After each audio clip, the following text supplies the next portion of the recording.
So those are the skills. And as for the ideal resume, it's really showing your professionalism and that you're polished. And what do I mean by that?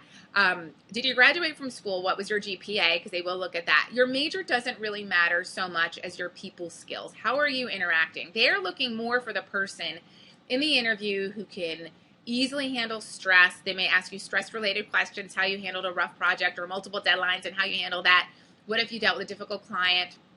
So the interview itself will be judging and just evaluating your behaviors. Are you easily approachable? All the things I mentioned earlier. And the key for you is to land that interview. Getting in the door, it will be, I don't want to say the biggest hurdle because that sounds negative. So it's getting in the door for any job actually is going to be, work, and you'll need to work it and show people your worth and have those informational interviews to get your foot in the door, because quite frankly, anyone's resume, especially for HR, can look identical. It's not until they meet you and they talk to you and they see you and they hear your experiences and how they're relevant will they be truly sold.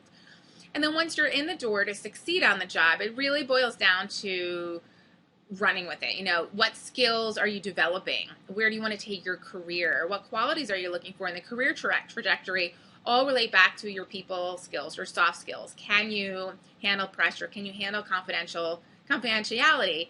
Can you handle, what if you don't like your job, but there are other areas within HR that you can pursue? And if you like your job, then you can ask your boss, what's my options? What are my career steps? What's next for me? Is there a clear career path here? And if so, what is it and how can I achieve it? You want to have very specific, measurable goals.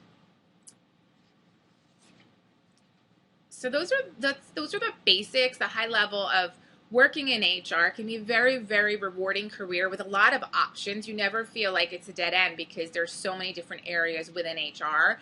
And if you want to get certification, that can certainly help in terms of SHRM certification, which is the Society of Human Resources Management.